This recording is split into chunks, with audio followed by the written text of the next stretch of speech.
And welcome to the Football Revolution. I'm your host, Gio. Thanks for joining us. 2 semi-finals down, 2 to go, but who will play in the grand final is still not much clearer, and a lot more to chat about as the season is fast coming to an end. And joining me to work through this, my co-host, VIG. Good evening, mate. Good evening. Yeah, 2 down, 2 to go, and a big grand final ahead.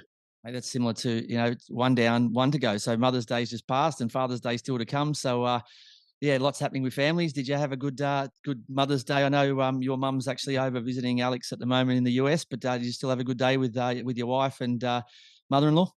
I did. Good day here with my wife and mother-in-law. Had a lovely lunch, but yeah, it's a shame for my mum that she had to spend her Mother's Day with her number two son and not the number one. All right, well, make sure that that's a little bit more editing for me before we send it out so Alex doesn't see that. But government belt tightening has cost the A-League All-Stars a lucrative showdown with Bayern Munich in Sydney, ruining plans for a bumper weekend of football that included a women's showpiece involving Barcelona that could have also included the Socceroos. What are these guys doing, honestly? Oh, I don't know. It's a shame because they had all these plans.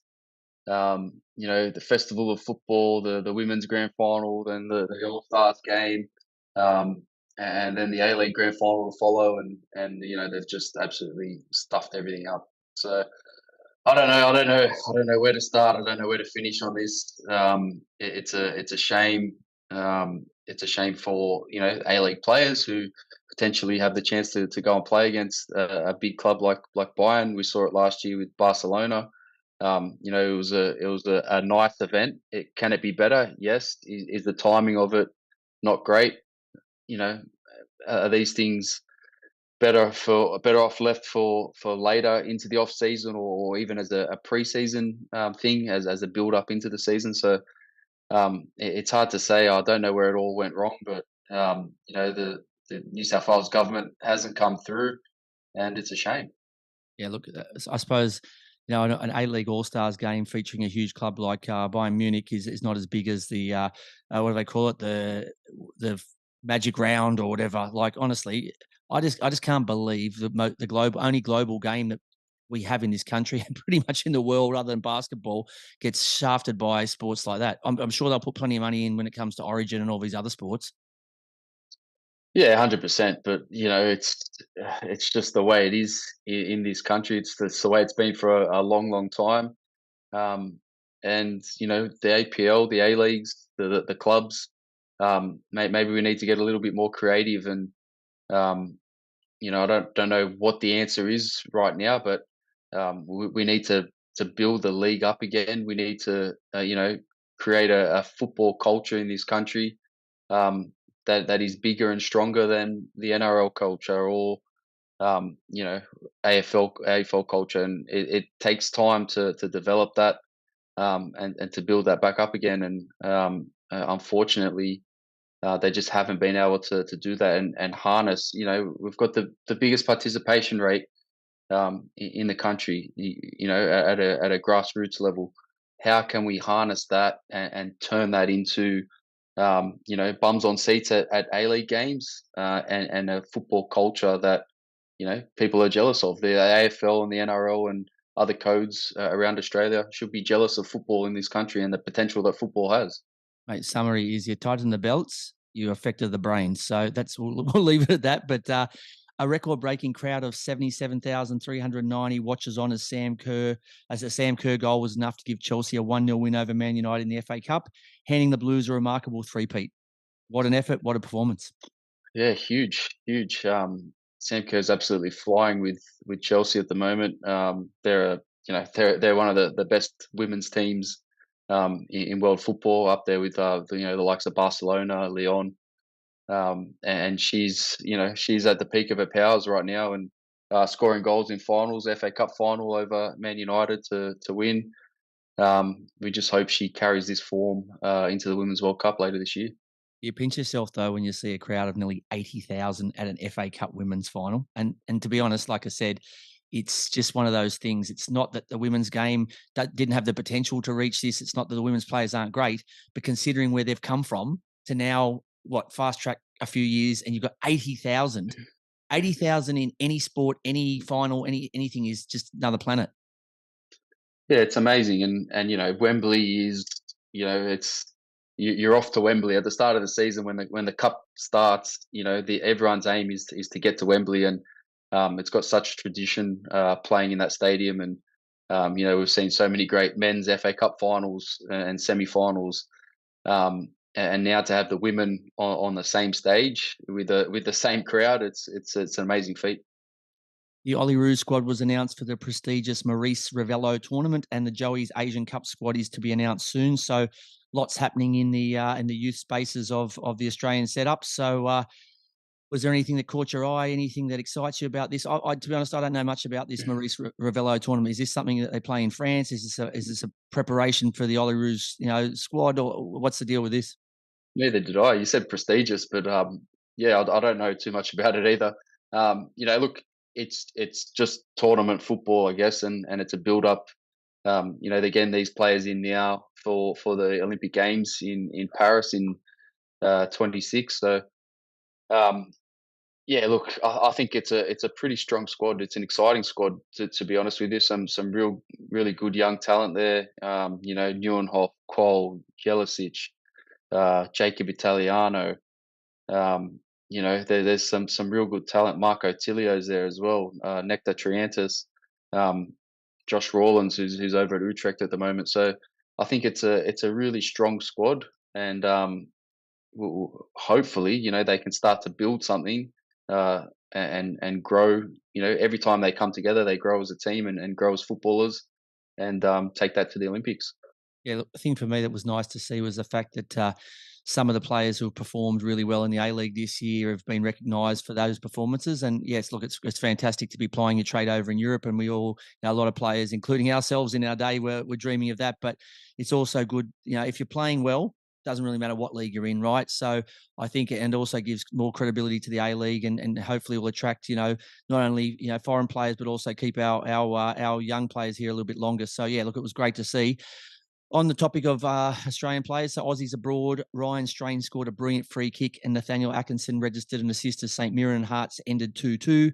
Nick D'Agostino scored a goal and assist, helping his team Viking FK to a 2-1 win. That was his second goal of the season. Riley McGree played 90 minutes in his side, Middlesbrough's 0-0 with Coventry, in the hope to secure a promotion back to the Premier League. So a huge second leg coming up for his team. Toulouse's Denis Genero was man of the match as his side drew 0-0 with Nantes. And Cam Pepillon was awarded PL2 Player of the Month for April. So if you're ever awarded a Player of the Month in any league around the world, in Europe especially, it's an amazing feat. But for it to be the league just below the Premier League goes to show that this guy's going places. And he was selected too, wasn't he, in the Olyroos squad? He's having a great season with Brighton. I'm not sure if he was actually in the squad. He Yeah, might be. I was pretty sure I Oh, saw. he is. He is. Yeah, He's definitely in the squad. He's of age. So, yeah, he's probably yeah, the first play pick. he was. He's absolutely flying this season. He's been on the bench for Brighton last week against Man United. Now PL Player of the Month. He's always been a talent, and like we said, he was talented at Sydney FC, but just never got a chance. So he was probably too young to even get a sniff around the first team. But he's moved overseas, and now he's right up there. He could be due for a loan out to a championship or a League One side next year. If not, maybe he's up in the Premier League. Yeah, look, it's great that he's in the being recognised, like we said, in the Olyroos squad, and yeah, it'll be interesting next, I suppose, 18 months to see how he can progress from the amazing season he's had. PL news: so Man City sit at the top of the table, 4 points clear with the game in hand over Arsenal, who suffered a shock 3-0 loss to Brighton.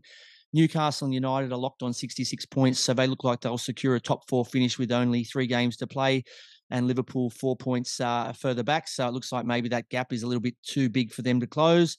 Everton with a huge 5-1 win over Brighton, which not only seems to have got them out of trouble, but it also made them very angry. So it's gone and caused them to smack Arsenal, which has obviously not only affected the win has not only affected the bottom of the table, but it's also affected the top of the table. And Nottingham Forest picking up 4 points from a win and a draw has turned the battle for survival on its head. So the Saints on 24 are already relegated. So unfortunately for the Southampton fans, you'll be playing championship next year. The Foxes are on 30, so they're also looking to be heading down, and Leeds round out the bottom 3 on 31. A further point ahead is Everton on 32, and Forest, who had a good 2 games on 34. So, and with West Ham seem to be out of reach now. So it really comes down to Leeds, Leicester, Everton, and Forest to see who will join Saints dropping down a division. Yeah, look, it looks like the top of the table's pretty much sorted. Man City sort of running away with it now. Arsenal with a big slip up at home to Brighton, losing 3-0 there. But I think the writing was on the wall for the Gunners. The last couple of weeks, they just haven't been good enough. And, Man City they're just, win after win after win. I think Ilkay Gundogan with, was it 2 goals and an assist, or 2 assists and a goal? He's an absolute freak. Doing what he's doing at his age in the Premier League. I think his first goal, that touch on his knee, and he's flicked it behind his head into the back of the net. That's a absolutely incredible goal. I think it's just the technique on him, and to be able to cushion the ball up and flick it behind your leg in one motion. Most players his age would do a hammy doing that, I think. But yeah, I think it's getting exciting down the bottom of the table. On the topic of Gundogan, though, surely that he must be nicknamed the Bear because he's been in hibernation for 3/4 of the season, right? We have not seen him. People put him in their fantasy team based on last year's performance, and the guy's just been going average. And now all of a sudden, when it counts, right, when the going gets tough, and they were struggling against Arsenal, and there was other players out of form. Okay, yes, they had Haaland who was flying, but there was other guys who were hot and cold. 1 week Mahrez is good, next week he's not. 1 week Grealish is, and so on.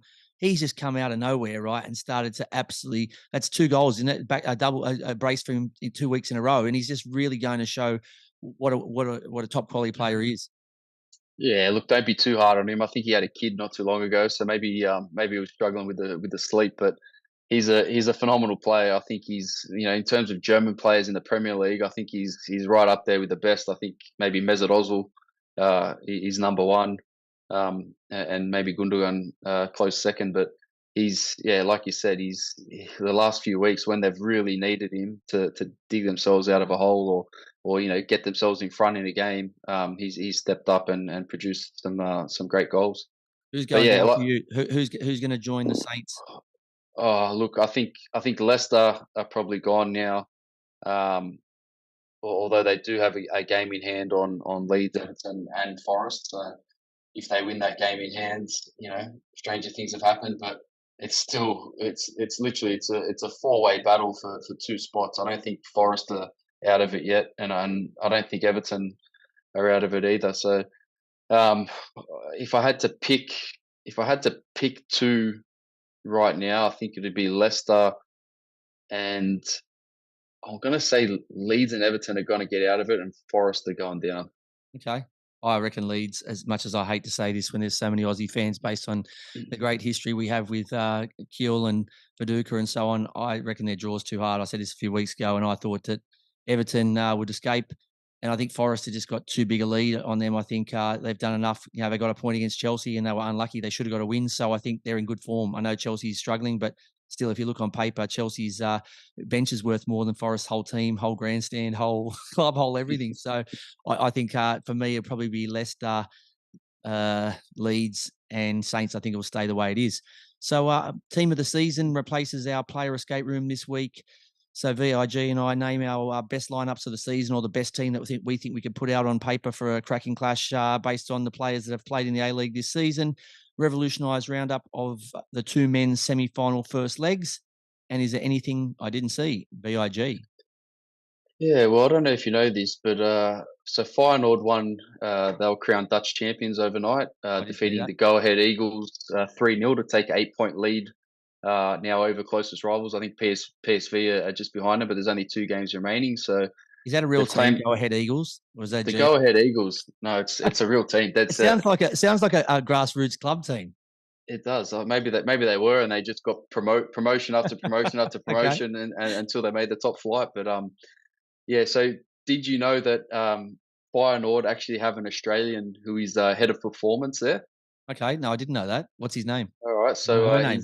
it's Lee Egger. He's a former Manly United and Sydney Olympic first grade player. Actually played against him in the NPL here in New South Wales, and he gave up his own football career to move overseas and pursue a career in physiotherapy and athletic development. and now he's a Eredivisie champion as part of the coaching staff at Feyenoord. So congratulations to Lee and Feyenoord on a terrific season, and he's done a great job keeping his players fit and healthy all season. Mate, smart move, right? I don't know what he would have achieved playing MPL, but he's gone and won himself a Dutch title, and he's got his name recognised now. I don't think he would have got this much credibility or this much people talking about him when he was playing in the MPL, but he's made a brave move, and it's paid off for him. So congratulations to Lee, and all the best for him. My weekly wrap has been replaced by a shout out dedicating a weekly song to a team or a player for their good or bad performance. This week's shout out goes to Matilda's star Sam Kerr, who scored the winning goal against Man United in the FA Cup, as we mentioned. Her team is still on course to win the league. Chelsea's a point behind United with a game in hand. And the song we send to her is AMU, is it THAMC apostrophe S's banging track, My Team. From the bottom where we grinding, that's my team, that's my team. To the top where we shining, that's my team, that's my team. Loyalty over everything, that's my team. Every day I thank the Lord for the... I don't know how you pronounce that. It's capitals, small letters. It looks like a kid's been smashing on the keyboard, but it's I'm sure there's some acronyms in there and some abbreviations. But yeah, it was capital AMU, lowercase THA, uppercase MC apostrophe lowercase S. So it's it's called My Team. Surely our Sam has now proven she's the best female player on the planet. Right now, probably is. Yeah, I don't know. There's a few others. You might even be the best player on the planet, full stop. Alexa, well, quite possibly. Who But else is single-handedly bossing games like she is at the moment and controlling her team's destiny? It's a team sport, right? It's 11 aside plus bench, and quite often you have coaches saying it's a squad effort. It takes all 16 or 24. No, it's not. It's taken one lady at the moment, Sam Kerr. yeah, look, I think she's got a case for being the best female footballer this season. She might even go on to win the Ballon d'Or next year. I guess a lot of that resides on how she performs at the World Cup. So fingers crossed she keeps this form, keeps it going, and the Matildas reap the rewards for it. Massive pressure though. She's got the tag obviously at the moment, or as if not the best, as one of the best few players in the world at the moment. And you got a home World Cup, right, which very rarely happens, to a player, let alone a player who's got that pressure. So look, this will test how strong she is under the pressure. Hopefully for her and for the Matildas and for the country, she does stand tall, but it is a lot of pressure and a big ask. So this will definitely test her out. But let's get into our Revolutionised Round-up of the semi-finals leg one. As we usually do, we pick a match of the day, but as there's only two games, we'll split it. So I'll be taking the Adelaide versus Mariners game, and you'll be covering the Sydney FC versus Melbourne City.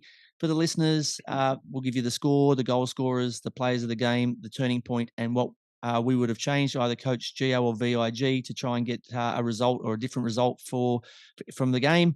So the first game was the Friday night between Sydney FC, who welcomed Melbourne City. How'd you see this one, VIG?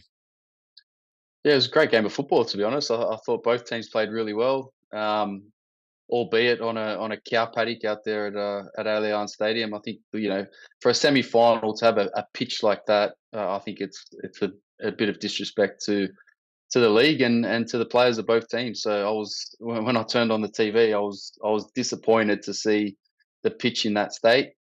But that's what we deal with as footballers and football lovers in this country. So do you think we can get a petition signed that all those other rubbish sports, they can just wear bare feet or gumboots or something? What, they don't need studs. They don't actually need to keep their footing and balance. They just run, kick, chase and pass and they just run in straight lines. So I don't know why. Yeah, just Dunlop volleys. Just put like when you go temping bowling, how you have to leave your shoes there and you have to put on the bowling shoes. Just leave a big box of like bowling Dunlop volleys at the gate and tell everyone, take your shoes off and put your Dunlop volleys on. Just run out there and play. Who cares? It doesn't affect the rugby league or the rugby union or any other sport.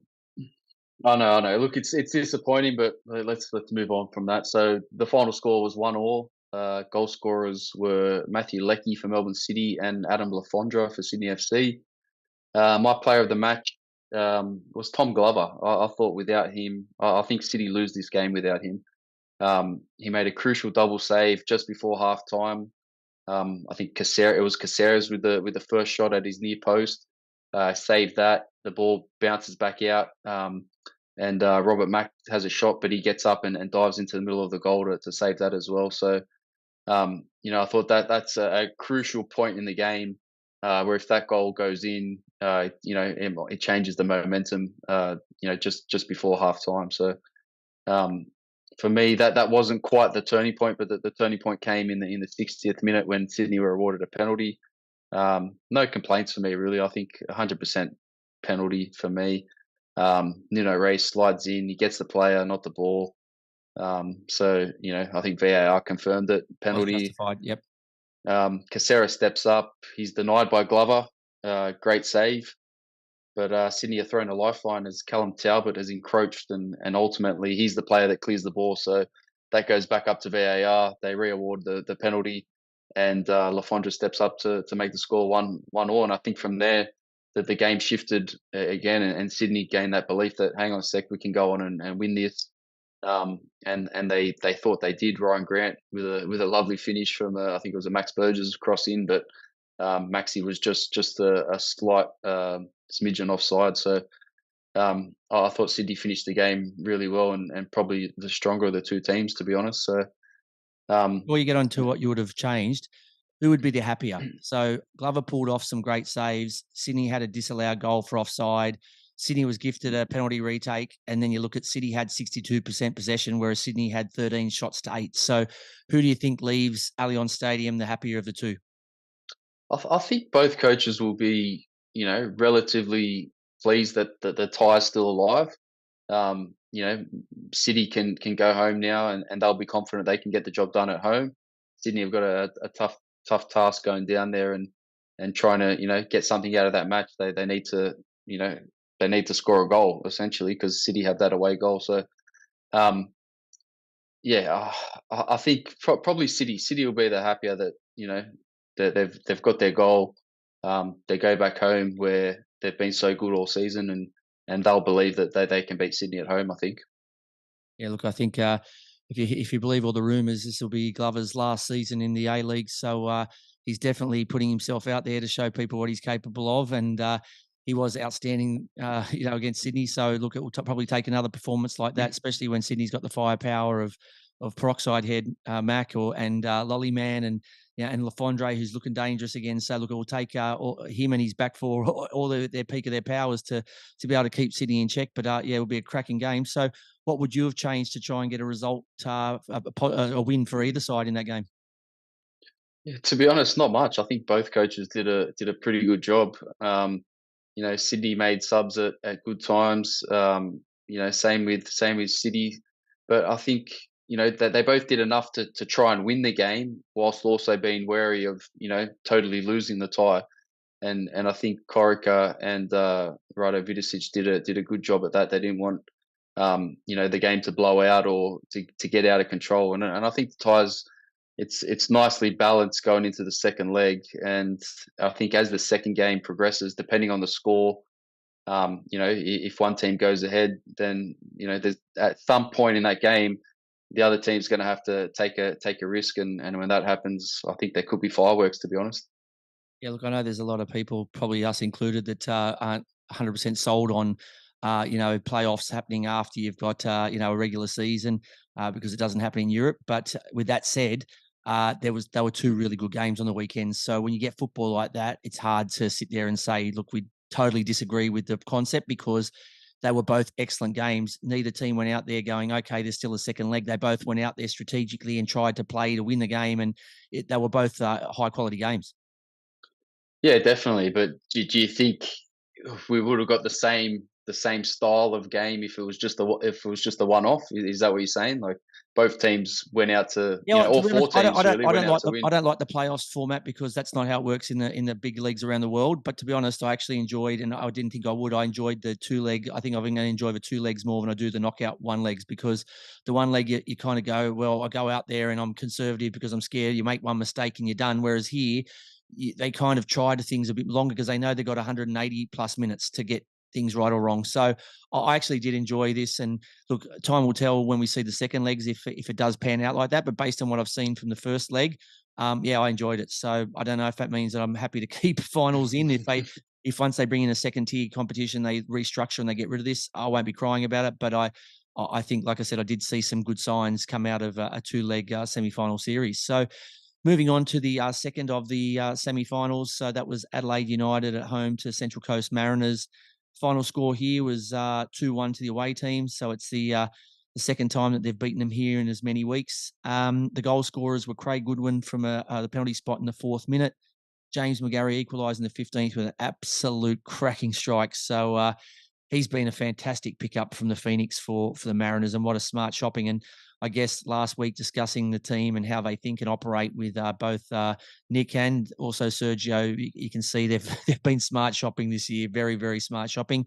And the winner coming in the 37th from Jason Cummings, taking his season total to 17 goals. But there was no other goals in the second half, so all of the goal scoring action occurred in the first half. But for me, the player of the game was Danny Vukovic.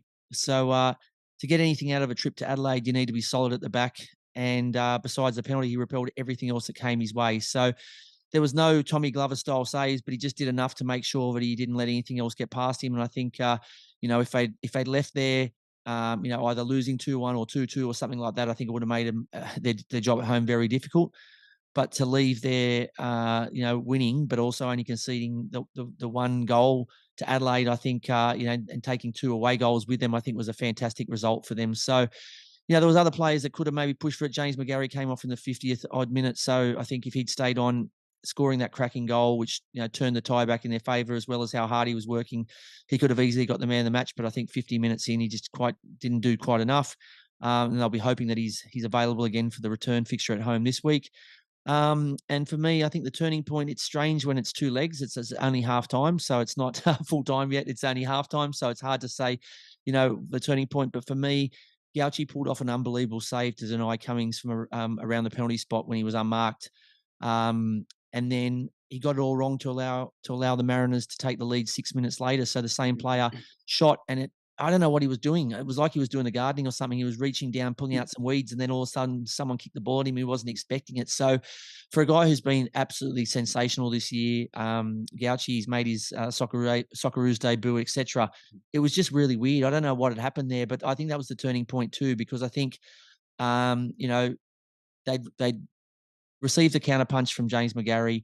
And so, and they were sort of getting back into the game, and then all of a sudden they concede a really soft goal like that. And then from there on in, they were on the back foot knowing we need another goal, and they just seemed to push too hard. And I think if it was at 1-1, it would have been the opposite. I think Adelaide would have controlled the tempo a bit better. So yeah, whatever happened there, I don't know. Do you have an opinion on what happened? It was really strange. Oh, yeah, it was a bit strange. I don't know. Maybe he likes gardening just like Monty does as well. So he likes to get out and get on the mower and make sure his lawn's nice and pristine. But yeah, it was a strange one. Like you said, if that game stays 1-1, it's a bit more evenly balanced going into the second leg. But I think the Mariners, with a 2-1 now have a huge advantage going back home. Oh, they're in the box seat, definitely. And for me, what would I have changed to try and, for Adelaide to get something out of the game, or at least leave to head to the coast with at least a point, or at least a draw heading to the second leg? It was a pretty defence-minded lineup from the home team. They played a 4-1-4-1. And they made a 4-striker change for Ibasuki, who got injured in the 54th. They're bringing on Irakunda. So I don't think Irakunda would have come on that early. So I don't know why he's holding him back. Like, you've got, like I said, this weapon that you just keep in the back of the cupboard and you pull it out. And by the time you dust it off and use it, most of the times it's not too late. But I'd love to see what happens if he got on a bit sooner. But then they took off midfielder Clough for striker Blackwood in the 69th. But it's too late to apologise. It's too late. Like, I think it's just it's. Here's a question for you then. Does Irakunda start in the second leg? I don't know when they're waiting to start Irakunda. Like, if you don't do it now, when you're like, I don't know. This is the last throw of the dice for them, and in my opinion, I think they won't get anything out of this, and I think they'll leave and with their tail between their legs and had a great season. But the Mariners will be progressing to a final against either Sydney or against City. So yeah, I don't know when they're using him, because to be honest, I can almost bet my life that there's no way he was coming on in the 54th minute unless Ibasuki got injured. So that means that he wasn't going to. So he was going to make a sub in about the 70th, bring on Irakunda, and then bring in Blackwood about the same time. But I just think 4-1-4-1 is very negative when you're the home team and you're also a team that scored a lot of goals this year. And I know you've leaked a lot of goals, but work harder on tightening your defense up, right? Like you got goals in you. You want to leave there, and they wanted to, have a positive result, but I think they went too negative, and hence why as soon as the Mariners got their noses in front, they actually looked like the team that was just as likely to get a third as they were to concede an equaliser. So, yeah, I just thought it was a strange thing, and I've got a lot of time for Carl Veed. I think he's done a great job there, and he's got Adelaide playing really good football this year. But unfortunately for Adelaide, they've lost their form at the wrong time, and I think he's lost his way a bit. So I don't know what's happening there. Maybe he needs to, spend the night at home and let Millsy take over again. I think he's had a good record this year. I think Millsy's been undefeated since he's taken over the couple of times he's covered. But look, for me, it was just too late to apologise. But that's the end of our Revolutionised Roundup. Up after the break, we both name our team of the season. Let's see if you agree. Back soon. You're listening to the Football Revolution. Welcome back to the show. It's now time to select the players that have stood out this season or that we think would give us the strongest possible team if VIG and I went head-to-head. So I know we have a difference of opinion on formations, but I'm not sure about lineups. But look, we'll toss a coin. Here we go. Heads or tails, VIG? I'll go heads.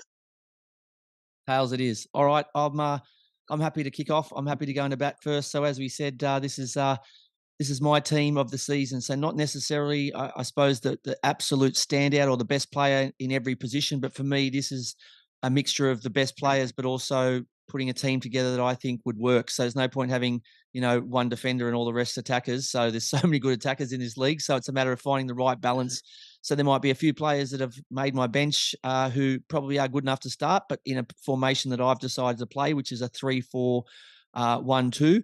It just wasn't possible. So we'll start things off. So the goalkeeper for me, even though there was a couple of really tight decisions here, for me was the Wanderers number 1, Lawrence Thomas. I think he's been absolutely fantastic this year. And I think he was very, very harshly done by not to have been selected with Gauci in the Socceroos squad that was named earlier in the year. So he's been brilliant, and he's probably shown the victory as good as Paul Izzo is, what they're missing out on in their former number 1. So he went overseas. He's back now, and he's a Wanderers boy. I think he grew up in the area, so they got their homegrown back, and he's been absolutely brilliant. He was a major reason why they finished so high up the table and played in finals football again for the first time in many years. Yeah, he was. I think he was probably the outstanding keeper of the season across the league. There were times where he literally dug the Wanderers out of a hole, or kept them in the game. Numerous times this season, he made some terrific saves, and having that leader at the back, a voice at the back. He's a vocal keeper. I know they've got Marcelo experience in front of him and Tomislav Mersala, but just knowing as a defender, having a keeper behind you who has a presence, can pull off some great saves. He's loud and demanding of you. It makes your life 100 times easier as a defender, especially as a centre back. Oh, yeah, it was an absolute blessing for Rudin this year, and hopefully for Wanderers fans and for Marco Rudin, they've locked him in for plenty of years to come.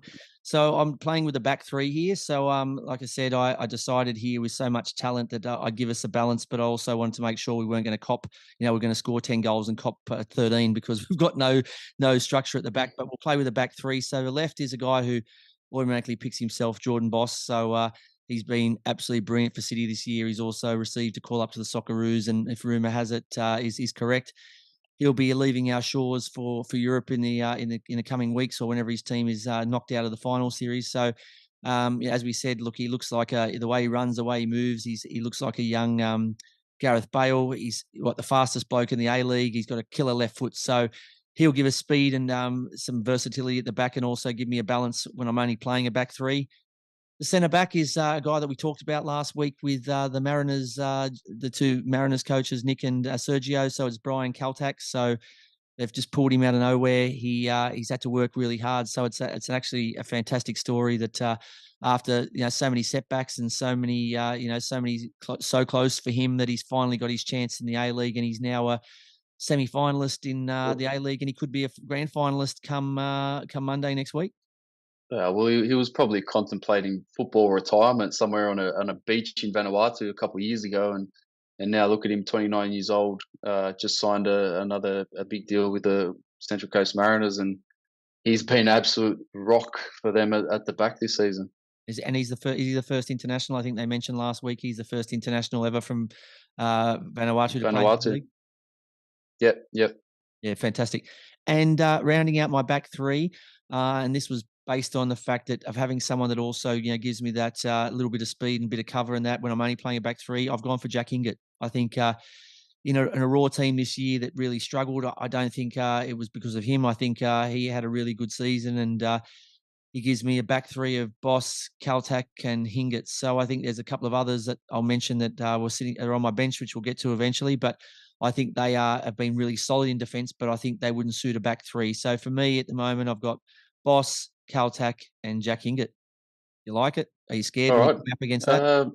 It's interesting because I've got some similarities in my squad, but I've gone for a slightly different formation, but also struggled, to find someone at the right back position. So it's interesting, yeah.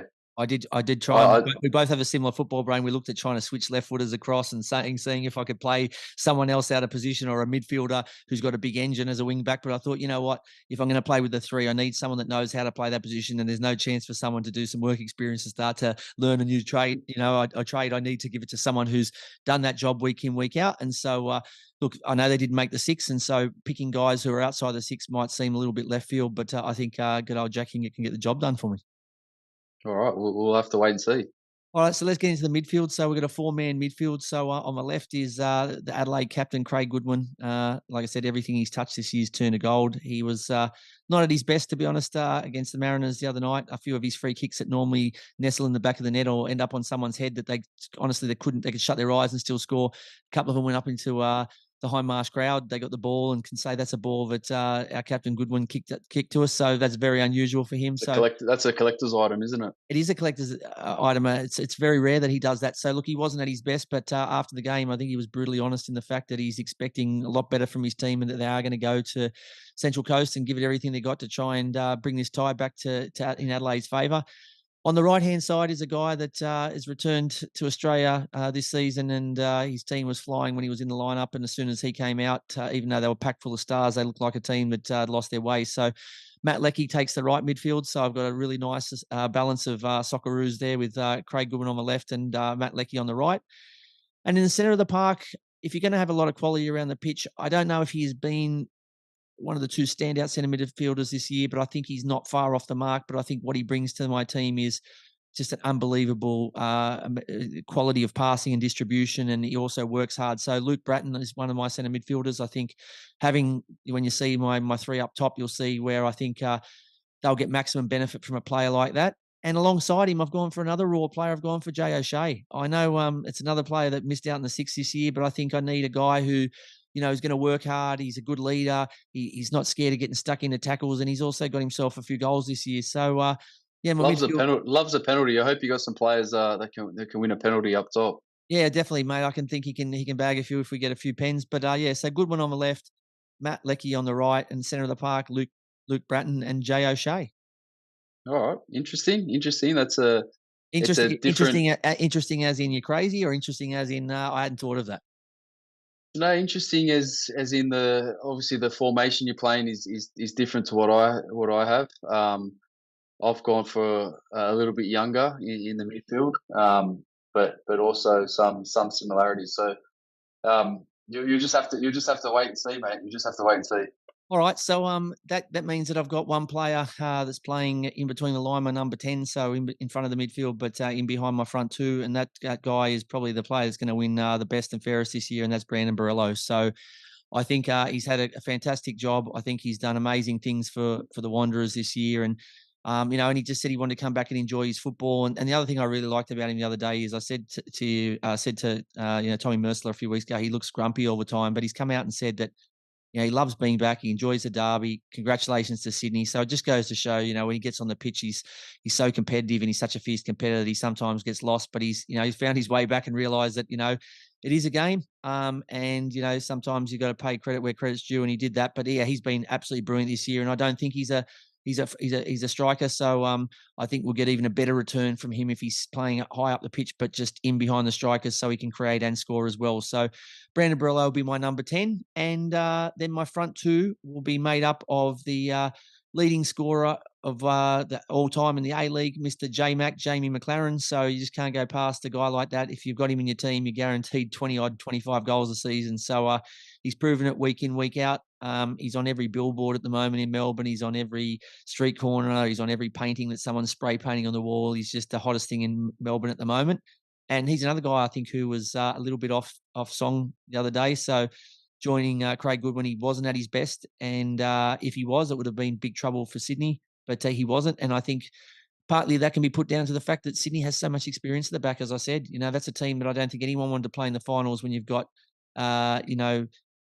you've got Wilco, you've got Rodwell, who's played in the Premier League and played for England. You've got Ryan Grant, who's played for the Socceroos, and then you've got King, who's been overseas as well. And then you've got, one of the Socceroos keepers in behind them. So it's a really experienced unit. So I think they can take some credit for keeping him quiet. But, I'd hate to bet against McLaren being quiet 2 games in a row. So I think the Sky Blues could be in for a bit of trouble.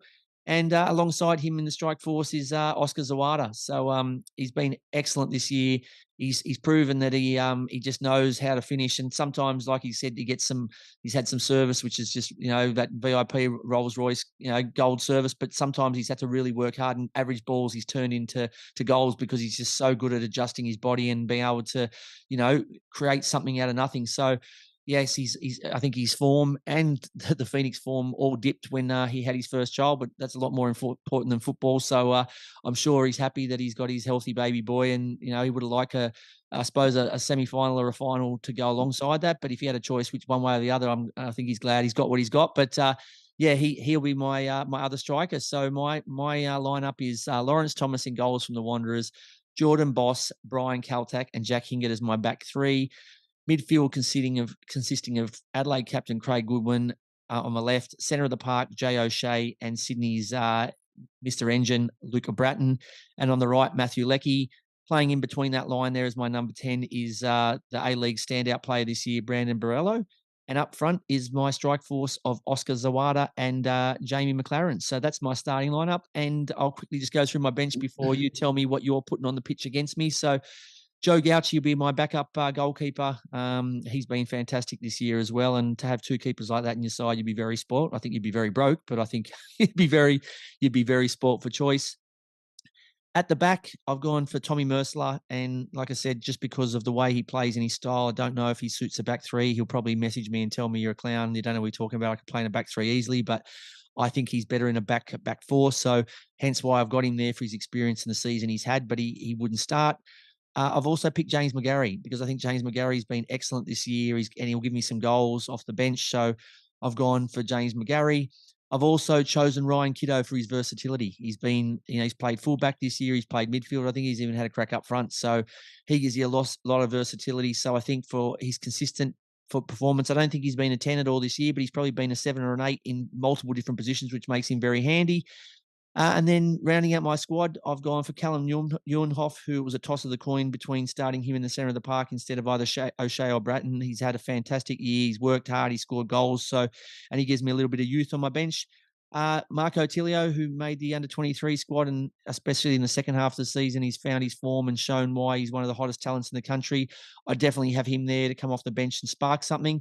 And I couldn't go past Mr. 17 goals this season, and the man that's led the line for the Mariners in Jason Cummings. So that rounds out my bench: Marco Tilio, Joe Gauci, Ryan Kiddo, Jason Cummings, James McGarry, Callum Nieuwenhof, and Tommy Merceler. So that's my squad. I don't know how it would fare against yours, but I'm very keen to hear what you're putting out in the pitch against me.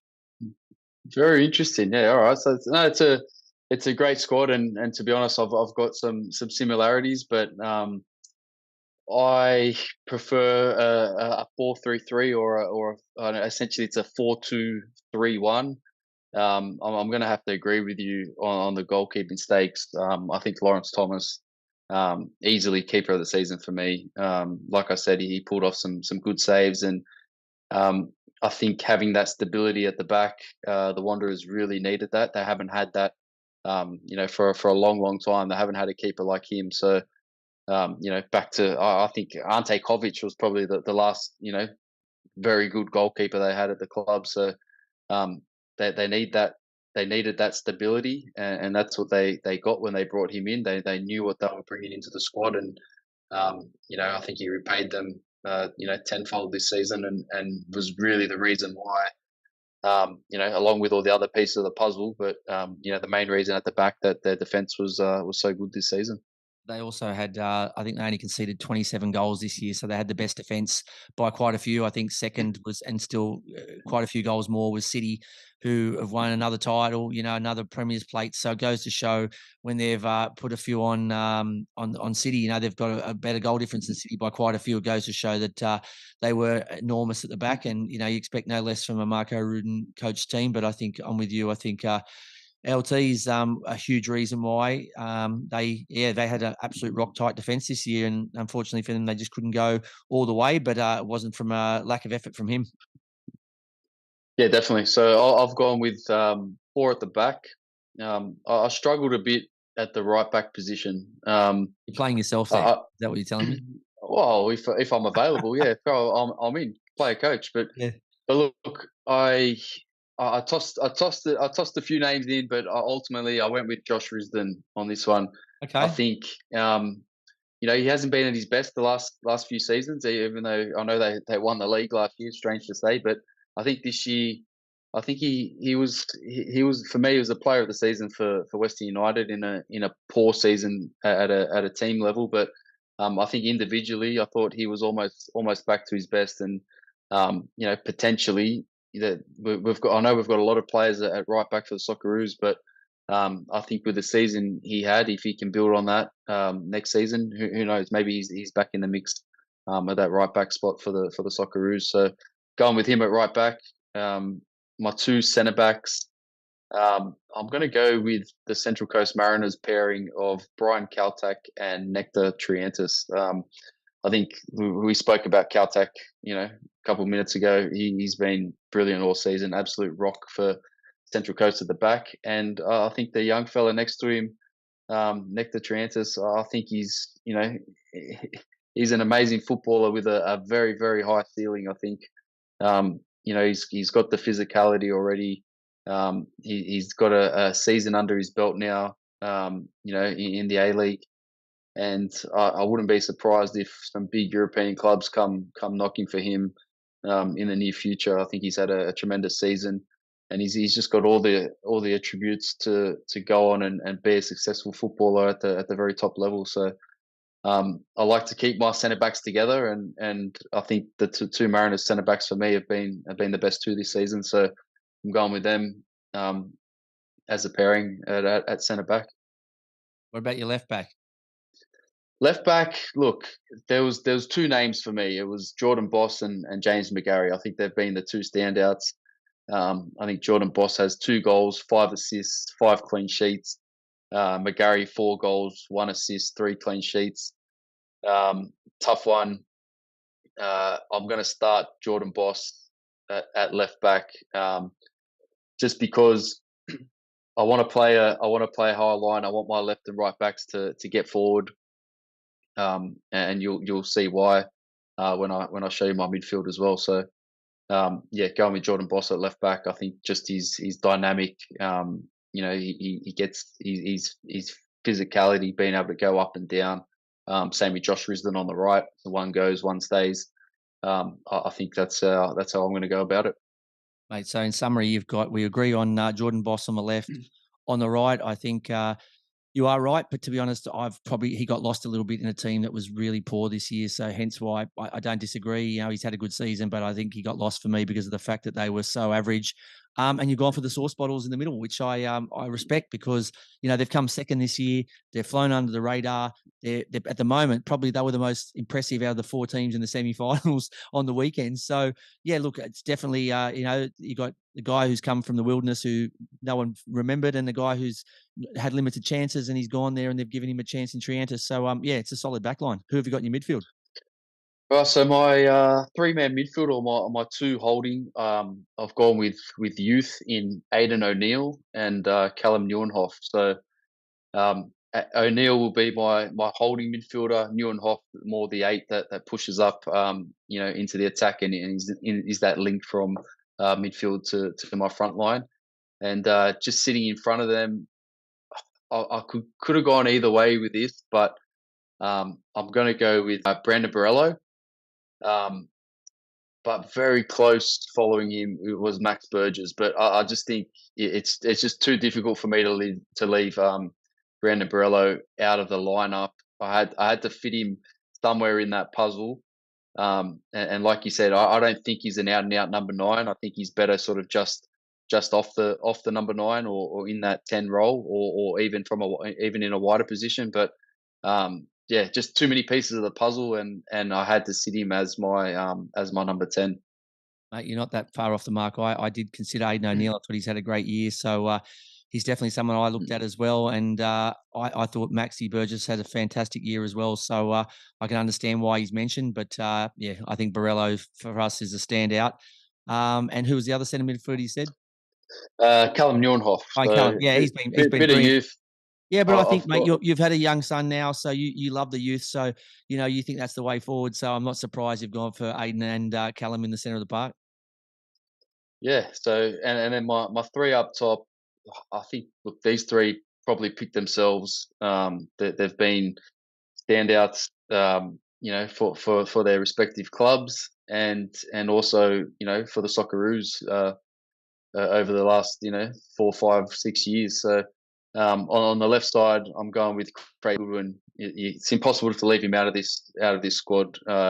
His left foot, his deliveries, his ability at set pieces as well. So gone with Craig Goodwin on the left. In the middle with J Mac, leading goal scorer.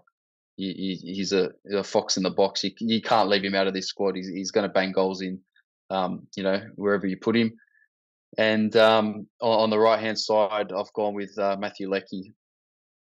For me, I think he probably just edges out Tilio in that position. I think the season he's had, the experience he brings, he's flying. He was flying off the back of the World Cup. Picked up a bit of an injury, but he's back now and scored a crucial goal for Melbourne City in the semi final on the weekend.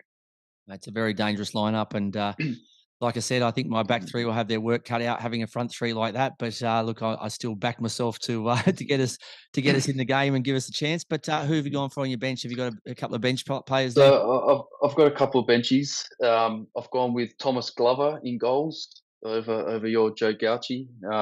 I think Glover's a type of keeper that you probably haven't noticed him that much this year, which is a good thing. He obviously plays with a very strong team in front of him, but I think when called upon, he's been really good this season, and evidenced in the semi final of the weekend. I think he kept his team alive in that tie. So I'm going to go with Tom Glover on the bench as my backup goalkeeper. Defenders, I'm going to go with Ryan Grant just because of his versatility. He was. I don't think he's had a great season, but I think he's built up. He started a bit slow, but he's grown into the season, and he's almost back to his best, and that Sydney backline are almost back to their best as well. So got to go with Ryan Grant. At centre back, I'm going to go with Marcelo. Just because of his experience. I know I was so shocked you didn't start him before. I was when you were mentioning the 2 Mariners, I was thinking, what happened to Marcelo? Did you write down the wrong name or something? No, it was close. It was close, but I couldn't pull the 2 Mariners centre backs apart. So gone with Marcelo for a bit of experience on the bench, and I've got to go with James McGarry as well at left back as my cover there. In midfield, just going with the 1 with Maxi Burgess. So he's my he can play a bit deeper. He can play the 10. He can also play it out wide.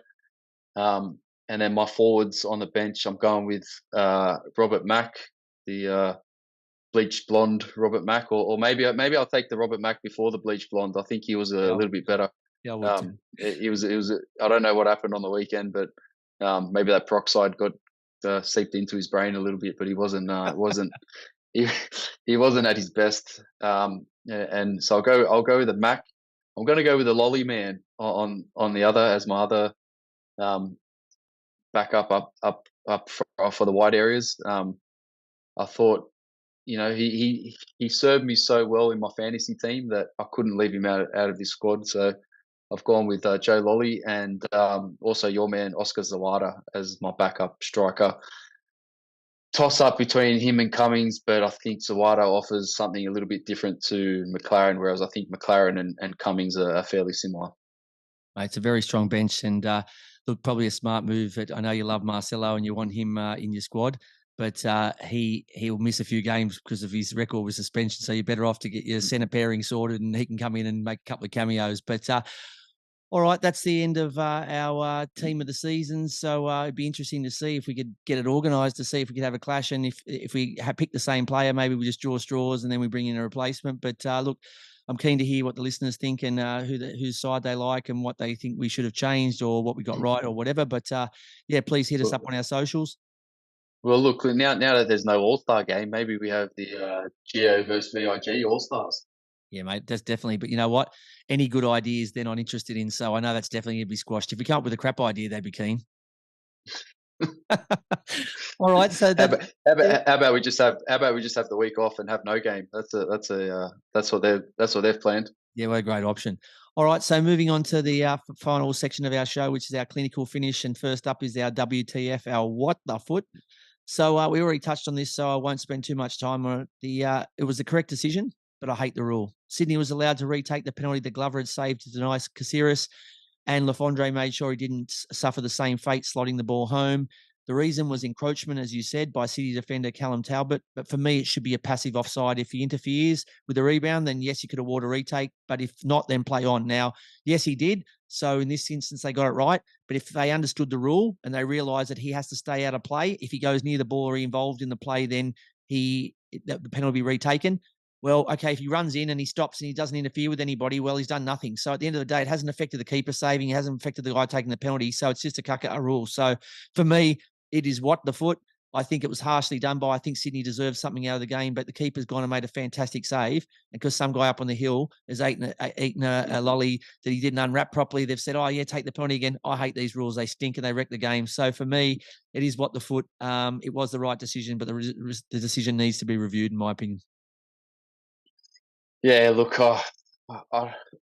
it happens a lot, right? This and it doesn't always get picked up. So, as a Sydney FC fan, I'm glad it got picked up on Friday night. But yeah, it is a bit of a rubbish rule. I think it should just be as soon as the player.